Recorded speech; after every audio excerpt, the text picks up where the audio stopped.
세금을 피하기보다는 낼 거 내고 네. 추징 안 당하는 걸로. 그렇죠. 이렇게 가는 게 맞는 것 같아요. 그렇죠. 그러니까 맞서시면 안 된다. 맞서면 의도 터지니까. 그 다음에 여기서 이제 하나 또 주의할 점 말씀드리면요.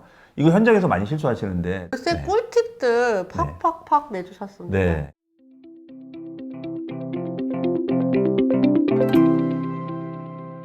절세할 수 있는 가장 좋은 거는 세금 한 푼도 안 내는 거. 그게 이제 비과세가 되는 거고요. 두 번째 절세 방법은 세금을 감면받는, 대신 감면 신청을 해서 승인을 받아야 되거든요.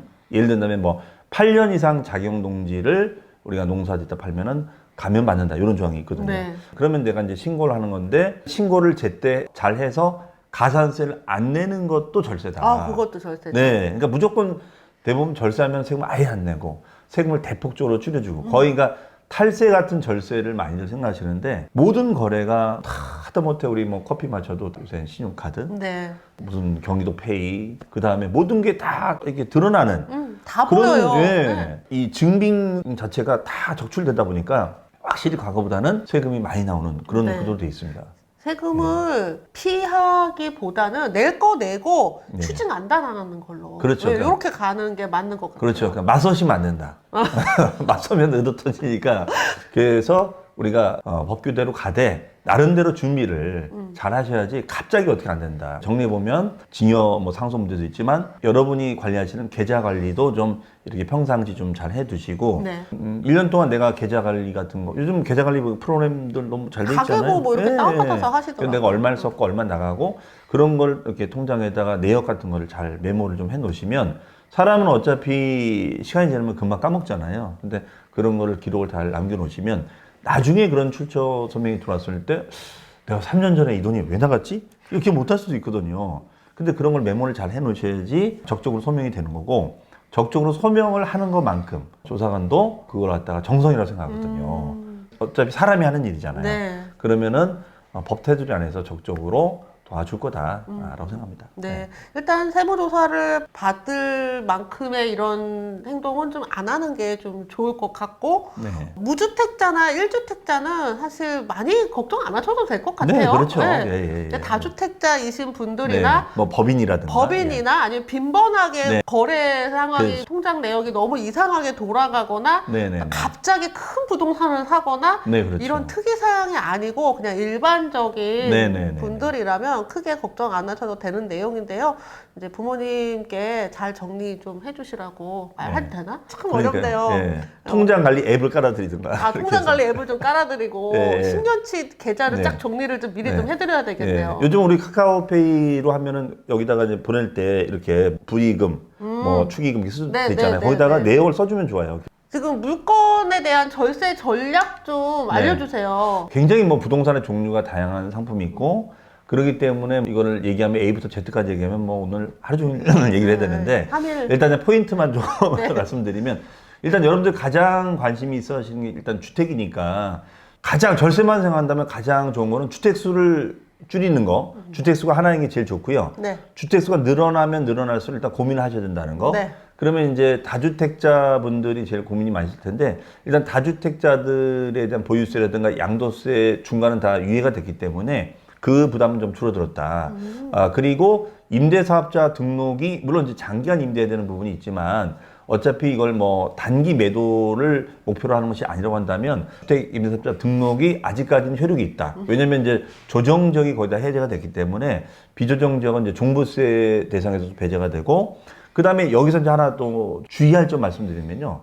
이거 현장에서 많이 실수하시는데, 내가 자가집이 있어요, 여러분들. 자가집이 있고, 여기 임대주택으로 등록이 된 집이 있는데, 만약에 여기가 조정지역입니다. 그럼 조정지역인 상태에서 이 집을 팔면은 2년 거주가 돼야 되잖아요. 네. 그러면 비조정지역이면 이거는 2년 거주를 하지 않고 그냥 보유만 해도 비과세가 되겠죠. 네. 그 비과세가 안 됩니다. 요거 조심하셔야 돼요. 네. 다시 말씀드리면, 비조정 지역에 집이, 내 자가집이 있고 임대주택으로 등록된 주택이 있어요. 그러면 요 자가집을 팔면은 요 임대주택은 주택수 빠지니까 1세대 1주택이 돼서 비과세를 받을 수 있거든요. 네. 그런데 요 조항 케이스는 조정지역이든 비조정지역이든 무조건 2년 이상 거주가 돼야 됩니다. 거주 요건이 네. 있어야 되는구나. 네, 그러니까 네. 보통 비조정 지역은 2년만 가지고 있으면 비과세가 됩니다라고 얘기하거든요. 그거는 이제 단순히 집 한 채만 있었을 때. 근데 만약에 이렇게 임대주택 있는 물건이 됐었을 때는 네. 요 주택은 조정 비조정 관계없이 2년 거주가 돼 있어야 아, 됩니다. 2년 거주가 돼야 얘가 비과세 되는 거예요. 이거를 모르시고 그냥 2년만 가지고 있다가 파셔가지고 비과세인 줄 알았는데 막 세금 맞는 경우가 지금 많거든요. 오, 이거 정말 헷갈리는데. 예, 이거 조심하셔야 됩니다. 그래서 다른 거 몰라도 요거는 좀 여러분들이 꼭 기억을 하시면 좋지 않을까 생각이 됩니다. 두 번째는 은퇴자분들이 이거 관심이 많으시더라고요. 네, 맞아요. 상가주택입니다. 상가주택. 네.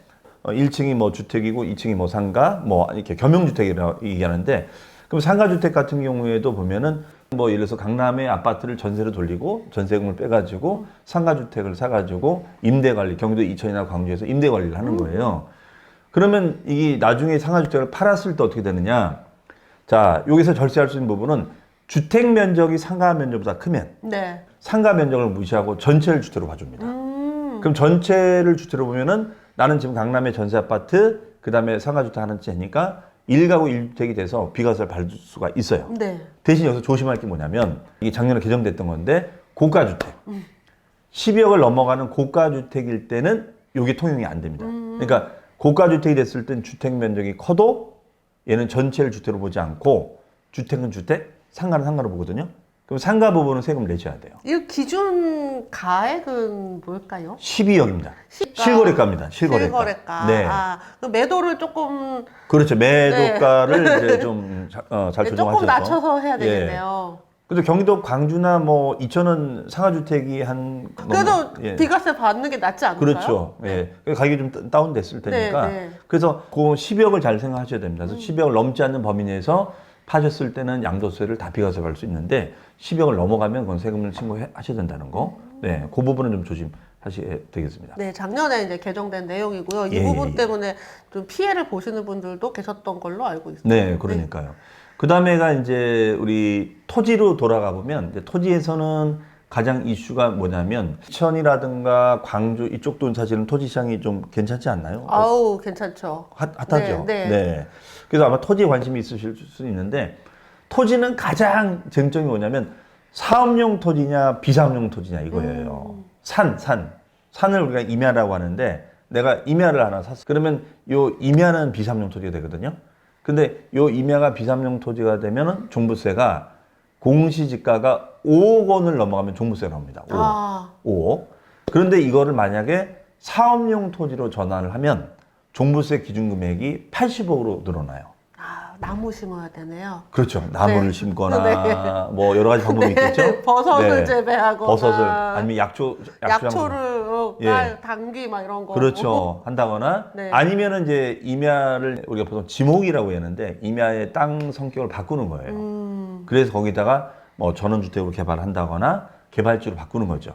그러면 이제 땅값도 올라가는 거고 사업용 토지가 되면은 종부세라든가 나중에 양도세. 양도세는 사실은 비삼용 토지 상태에서 매각을 하게 되면 양도세가 10% 할증이 될 수가 있거든요. 토지는 비삼용 토지 더 싸겠죠.